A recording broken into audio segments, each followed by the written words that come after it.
Hello दोस्तों, गुप्त वंश में आपका स्वागत है। दोस्तों हम लोग देख रहे हैं LTGIC हिस्ट्री के अंतर्गत दोस्त हम लोग गुप्त साम्राज्य देख रहे हैं, जिसके अंतर्गत हम लोग प्रथम 3 शासकों को देख चुके हैं, जिसमें चंद्रगुप्त प्रथम, समुद्रगुप्त और विक्रमादित्य के चंद्रगुप्त द्वितीय विक्रमादित्य के बारे में देख चुके हैं, उसके शासन व्यवस्था के बारे में देख चुके हैं। तो अब आइए अगला शासक देखते हैं, जो चंद्रगुप्त द्वितीय का पुत्र और गुप्त वंश का चौथा शासक हुआ दोस्त। तो ये है कुमारगुप्त प्रथम। तो आइए कुमारगुप्त प्रथम के बारे में जान लेते हैं। तो कुमारगुप्त प्रथम ने महेंद्रादित्य की उपाधि भी धारण की। इसने 415 से 454 ईस्वी तक शासन किया। तो चंद्रगुप्त द्वितीय के उपरांत कुमारगुप्त प्रथम शासक बना। कुमारगुप्त शासन की प्रथम तिथि 415 और उसके बिलसड़ अभिलेख से ज्ञात होती है, तथा अंतिम तिथि का अनुमान उसके चांदी के सिक्के से मिलता है। बिलसड़ अभिलेख से ही कुमारगुप्त तथा गुप्तों की वंशावली प्राप्त होती है। आगे देख लेते हैं दोस्त कुमारगुप्त के बारे में कुछ और प्रमुख बातें भैया।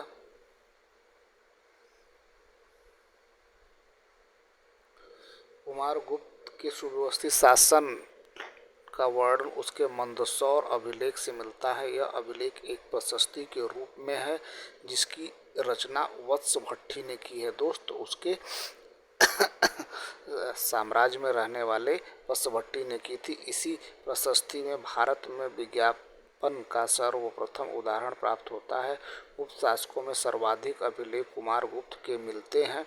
भारत में रजत सिक्कों का प्रचलन उसी के काल में हुआ। इन मुद्राओं पर गरुड़ के स्थान पर मयूर की आकृति उत्कीर्ण की गई थी। चांदी के सिक्के पर मयूर की आकृति थी। कुमारगुप्त के शासन के सिक्के से पता चलता है कि उसने अश्वमेध यज्ञ किया था।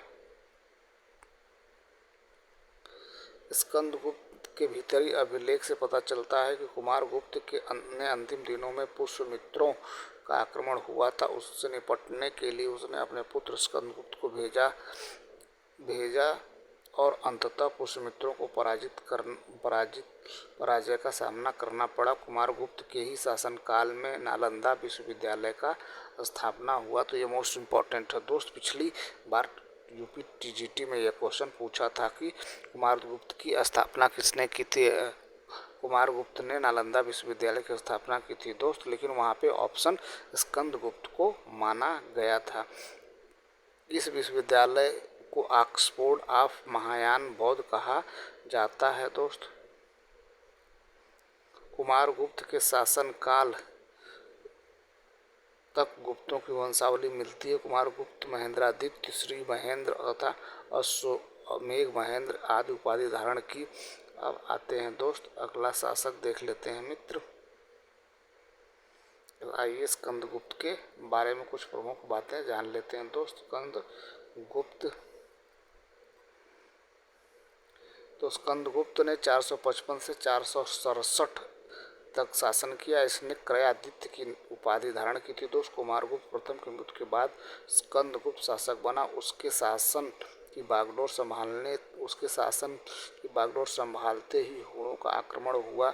म्लेच्छों हुणों पर स्कंदगुप्त की सफलता का गुणगान जूनागढ़ अभिलेख में मिलता है। चंद्रगर्भ परिवृक्ष नामक ग्रंथ में भी महेंद्र सेन कुमारगुप्त प्रथम के पुत्र द्वारा विदेशियों पर विजय प्राप्त करने का साहित्यिक प्रमाण उपलब्ध है।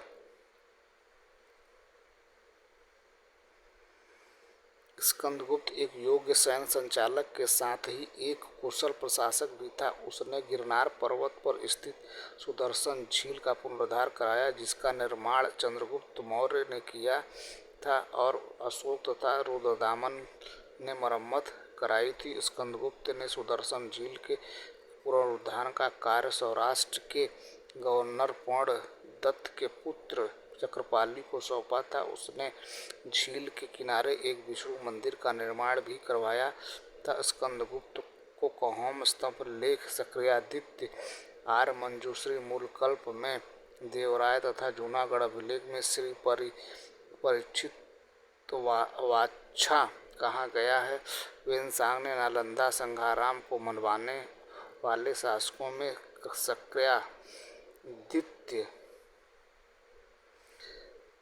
के नाम से उल्लेख किया है, जिससे स्कंदगुप्त द्वारा नालंदा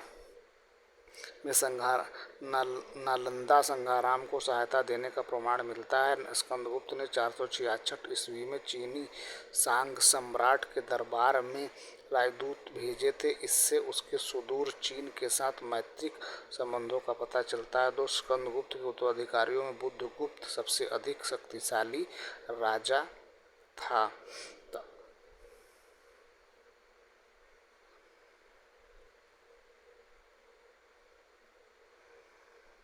प्रशासनिक सुविधा के लिए स्कंदगुप्त ने अपनी राजधानी को अयोध्या स्थानांतरित की थी। दोस्त आगे देख लेते हैं भैया अगला।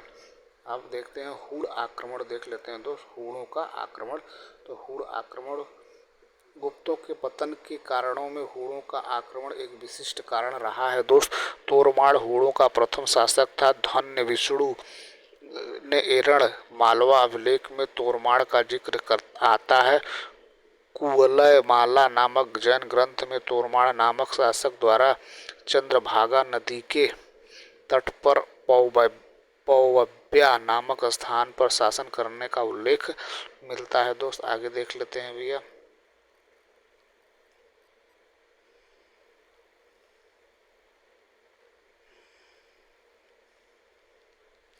तोरमाड़ के उपरांत गुप्त शक्ति की दुर्बलता का फायदा उठाते हुए उसके पुत्र मिहिरकुल ने भी भारत के आंतरिक भागों पर आक्रमण किए, जिसके प्रमाण में ग्वालियर, प्रशस्ति और ह्वेनसांग के वर्णन प्राप्त होते हैं। मंदसौर अभिलेख के अनुसार 532 ईस्वी के आसपास मालवा शासक यशोधर्मन ने मिहिरकुल को पराजित किया था तथा उत्तर भारत में अपना प्रभुत्व स्थापित करने के उपलक्ष्य में विजय स्तंभ का निर्माण करवाया। ह्वेनसांग के अनुसार मगध के शासक नरसिंहगुप्त बालादित्य ने भी मिहिरकुल को पराजित करने में सफलता प्राप्त की। गुप्तों के पतन के साथ साथ नए वंशों का उदय हुआ, जिसमें वल्लभी के मैत्रेय, कन्नौज के मौखरी तथा थानेश्वर में वर्धन वंश आदि प्रमुख थे। मगध में परवर्ती गुप्तों की एक शाखा शासन करने लगी। गुप्त साम्राज्य के पतन के बाद गुप्त प्रांतों में सर्वप्रथम जूनागढ़ सौराष्ट्र प्रांत ही स्वतंत्र हुआ। दोस्त कुमारगुप्त द्वितीय की गुप्त वंश का अंतिम महान शासक हुआ। दोस्तों गुप्त वंश के पतन के समय कुमारगुप्त तृतीय ही महान शासक के रूप में जाना जाता। हूणों का अधिकार मालवा और मध्य भारत के एक बड़े हिस्से पर हो गया था। उस समय तक तो कोई योग्य शासक नहीं होने के कारण धीरे धीरे गुप्त साम्राज्य का पतन होने लगा और अंतिम जो शासक हुआ ब्रह्मगुप्त हुआ गुप्त वंश का शासक। और इसके बाद से हूणों का आक्रमण और हूण विभिन्न क्षेत्रों में शासन करने लगे। तो अब आइए देख लेते हैं दोस्त अगले वीडियो में हम लोग देखेंगे मित्र गुप्तकालीन शासन व्यवस्था और देखेंगे गुप्तों के पतन के क्या प्रमुख कारण रहे हैं।